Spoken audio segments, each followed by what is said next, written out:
Hello friends, welcome back to my channel smile openly with doctor Poonam. अगर आपने हाल ही में दांत निकलवाया है या फिर आप दांत निकलवाने जा रहे हो तो ये वीडियो आप लोगों के लिए बहुत फ़ायदेमंद होने वाला है। जब भी आप दांत निकलवाते हो, चाहे कैसा भी दांत हो, चाहे रूट स्टम्प हो या फिर डिकेड दांत हो या फिर अक्कल दाढ़ हो या फिर दांत हिल रहा हो, कैसी भी सिचुएशन में कैसा भी टीथ जब आप निकलवाते हो तो हमेशा डॉक्टर आपको कुछ इंस्ट्रक्शंस देते हैं कि आपको दांत निकलवाने के बाद किन चीज़ों का ध्यान रखना है, क्या चीज़ें खानी है, क्या चीज़ें नहीं खानी है, किन बातों का ध्यान रखना है। उन सब के बारे में आपको इंस्ट्रक्शन ज़रूर दिए जाते हैं, लेकिन कभी कभी आप उन इंस्ट्रक्शन को फॉलो नहीं कर पाते हो, आप भूल जाते हो, जिनके चलते कॉम्प्लिकेशंस का सामना करना पड़ सकता है। यानी कि अगर आपने डॉक्टर के दिए इंस्ट्रक्शन नहीं माने तो जिस जगह से दांत निकलवाया है वहाँ पे आपकी प्रॉब्लम हो सकती है, दर्द हो सकता है, ड्राई सर्किट हो सकता है, सूजन आ सकती है, बहुत सारी ऐसी चीज़ें हैं जो आपके हो सकती हैं। तो अगर आप उनके इंस्ट्रक्शन भूल गए हो तो डरने की ज़रूरत नहीं है, क्योंकि मैं आपको इस वीडियो में 5 ऐसी चीज़ें बताने जा रही हूँ वो आपको बिल्कुल भी नहीं करनी है अगर आपने दांत निकलवाया है। तो वो क्या क्या चीज़ें हैं इस वीडियो में जानेंगे, तो वीडियो को अंत तक ज़रूर देखिएगा। वीडियो शुरू करने से पहले अगर अभी तक आप लोगों ने चैनल सब्सक्राइब नहीं किया है तो प्लीज़ सब्सक्राइब कर लीजिएगा। बेल आइकन को प्रेस करना बिल्कुल ना भूलिएगा ताकि आपको मेरे न्यू वीडियोस की नोटिफिकेशंस मिलती रहे। अब शुरू करते हैं आज का टॉपिक। सबसे पहले तो जानते हैं कि क्या वो कौन सी 5 चीज़ें हैं जो आपको बिल्कुल भी नहीं करनी है दांत निकलवाने के बाद। सबसे पहली चीज़ है, आपको थूकना नहीं है। जब भी डॉक्टर आपको इंस्ट्रक्ट करते हैं कि आपका दांत रिमूव किया है, आप प्लीज़ थूकना मत बार बार, क्योंकि अजीब सा लगता है, खून मुंह में आता है और स्पिट करने का मन करता है। तो हम डॉक्टर का जो इंस्ट्रक्शन है वो फॉलो नहीं कर पाते हैं और थूक देते हैं। मैंने खुद मेरे क्लिनिक में ऑब्जर्व किया है कि मैं पेशेंट्स को बोलती हूँ प्लीज़ स्पिट मत करना, लेकिन वो बोलते ठीक है डॉक्टर नहीं करेंगे। बाहर जाते ही वो स्पिट कर देते हैं, जिनकी वजह से उनके दूसरी प्रॉब्लम शुरू हो सकती है। स्पिट कभी नहीं करना चाहिए, क्योंकि स्पिट करने से क्या होता है, आपका खून का थक्का नहीं बन पाता है। अगर आप बार बार थूकते हो तो आपका जो घाव से जो खून है वो बाहर निकलता रहेगा और आपका खून का थक्का नहीं बन पाएगा। एक तो खून बहता रहेगा, दूसरी वहाँ पे ड्राई सॉकेट बनने के चांसेज है। तो हमेशा आपको इस चीज़ का ध्यान रखना है कि थूकना नहीं है। बहुत सारे ऐसे लोग होंगे जो ये वीडियो देख रहे होंगे और वो ये सोच रहे होंगे कि हमने तो थूका था, हमारे तो कोई ड्राई सॉकेट नहीं बना, हमारे तो कुछ भी नहीं हुआ। तो उनका भी मैं आपको बता देती हूँ कि बहुत बार क्या होता है कि हर पेशेंट अलग अलग टाइप का होता है। कुछ पेशेंट का जो टूथ है वो एकदम से मूव किया हुआ है ना, हिला हुआ होता है। तो हिलते हुए दांत को जब निकालते हैं तो उसके अगर वो गलती से थूक भी देता है तो उसके बहुत कॉम्प्लिकेशंस नहीं होती, प्रॉब्लम नहीं होती है। लेकिन कुछ लोग ऐसे भी हैं जिनके हिलते हुए दांत निकलने के बाद भी उनके प्रॉब्लम हो सकती है। तो हर पेशेंट की अलग कंडीशन होती है, अलग सिचुएशन होती है। ज़रूरी नहीं है कि उनके थूकने की वजह से उनको प्रॉब्लम नहीं हुई है तो आपको भी नहीं होगी।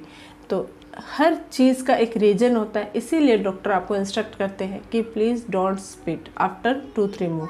तो हमेशा इस चीज़ का ध्यान रखना। पहली ये चीज़ है कि स्पिट नहीं करना। दूसरी ये है कि जिस जगह से आपका दांत निकाला है उस जगह पे आपको उंगली नहीं लगाना है। बहुत बार पेशेंट ऐसे, क्योंकि उनको अजीब लगता है, उनका टूथ रिमूव हो जाता है तो वहाँ पे जगह खाली हो जाती है तो उंगली लगा देते हैं या कोई चीज़ लगा के चेक करते रहते हैं कि पूरा दांत निकला या नहीं निकला, क्या वहाँ पे खड्डा हो गया। तो हैबिट हो जाती है, मतलब ऐसे मन करता है उंगली लगाने का, बहुत बार मैंने नोटिस किया। तो बार बार अगर आप वहाँ पे उंगली लगाओगे तो आपकी उंगली हर जगह छूती है, तो डायरेक्ट जब वहाँ पे हाथ लगेगा तो वहाँ पे इन्फेक्शन हो सकता है, क्योंकि बहुत सारे ऐसे जर्म्स होते हैं जो आपके उंगली पे लगते हैं और जब आपके घाव पे वो लगेंगे तो क्योंकि वो घाव ताज़ा है तो वहाँ पे इन्फेक्शन हो जाएगा और आपके प्रॉब्लम शुरू हो सकते हैं, जिसकी वजह से पेन तो होएगा, सीवियर पेन होगा, वो अलग है, साथ ही सूजन भी हो सकती है और आपका घाव बढ़ने में बहुत वक्त लग सकता है। इसलिए कभी भी उंगली वहाँ पे नहीं लगानी है। तीसरा इंस्ट्रक्शन ये है कि जब भी आपका दांत निकाले तो डेंटिस्ट आपको कॉटन का रोल बना के वहाँ पे लगा के रखते हैं ताकि आपका थक्का बन जाए। तो उसको तुरंत नहीं निकालना है, कम से कम आपको 45 मिनट टू 1 आवर तक लेना है, उसको दबा के रखना होता है। ताकि आपका खून का थक्का अच्छे से बन जाए, क्योंकि अगर आपने कॉटन पहले ही रिमूव कर दी है तो वहाँ से खून है वो बहता रहेगा और आपके प्रॉब्लम हो सकती है।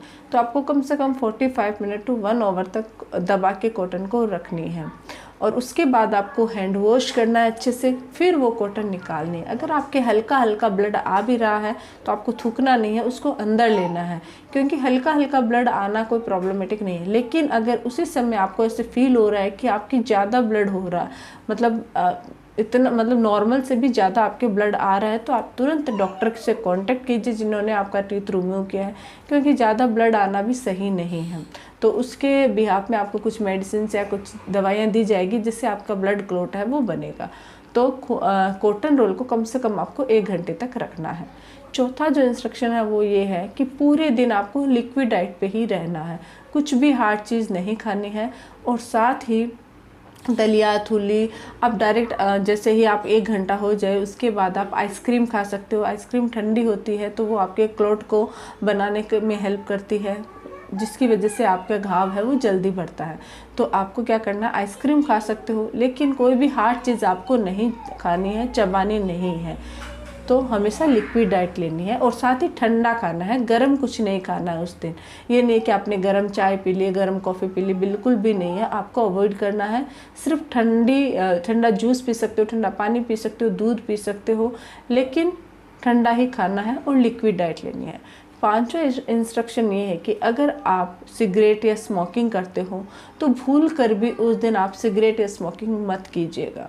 मैं तो बोलूँगी 1 वीक तक बिल्कुल मत कीजिए, जब तक आपका घाव पूरा नहीं भर जाता है। लेकिन बहुत सारे लोग हैबिचुअल होते हैं, एडिक्ट होते हैं, वो नहीं मानते, तो लेकिन उस दिन तो आपको बिल्कुल भी नहीं करना है। अगर आपने स्मोक किया तो आपके ड्राई सॉकेट की प्रॉब्लम हो सकती है, आपका जो कॉम्प्लिकेशन है वो बढ़ सकता है, सूजन भी आ सकती है, दर्द भी आ सकता है। तो इन 5 चीज़ों का आपको स्पेशली ध्यान रखना है, ये चीज़ें आपको नहीं करनी है। इसके अलावा ये तो 5 चीज़ें हैं कि आपको नहीं करनी। इसके अलावा आपको क्या करना है कि डेंटिस्ट के बताए जो डॉक्टर ने इंस्ट्रक्शन दिए उनको तो ध्यान रखना ही है। साथ में जो मेडिसिन आपको प्रिस्क्राइब किए उनको कंटिन्यू आपको 3 डेज या 5 डेज तक लेना है, मिस नहीं करना है। अगर कोई भी सिचुएशन में आपके दर्द कंटिन्यू बन रखा है या कोई भी प्रॉब्लम हो रही है, तुरंत डॉक्टर से कांटेक्ट कर सकते हो। और दूसरी चीज़, दूसरे दिन आप गुनगुने पानी में नमक डाल के अच्छे से कुल्ले कर सकते हो। पहले दिन आपको कुछ नहीं करना, कोई कुल्ला नहीं करना, जिस दिन दांत निकलवाए उस दिन, लेकिन दूसरे दिन आप गुनगुने पानी में नमक डाल के कुल्ले कीजिए, जिससे आपका घाव है वो जल्दी भरेगा। साथ ही दूसरे दिन आप अपने खाने में थोड़ा बहुत हार्ड ले सकते हो, लेकिन अगर आपकी सिचुएशन हार्ड खाने की है तो ही लेना। अगर आपके दर्द ज़्यादा है, माउथ ओपनिंग में प्रॉब्लम हो रही है, स्वेलिंग है, तो इसको आप अवॉइड कर सकते हो। तो ये है हमारा आज का टॉपिक। अगर आप लोगों को ये वीडियो अच्छा लगे तो प्लीज़ चैनल को लाइक कीजिए, शेयर कीजिए और सब्सक्राइब कीजिएगा। Thank you.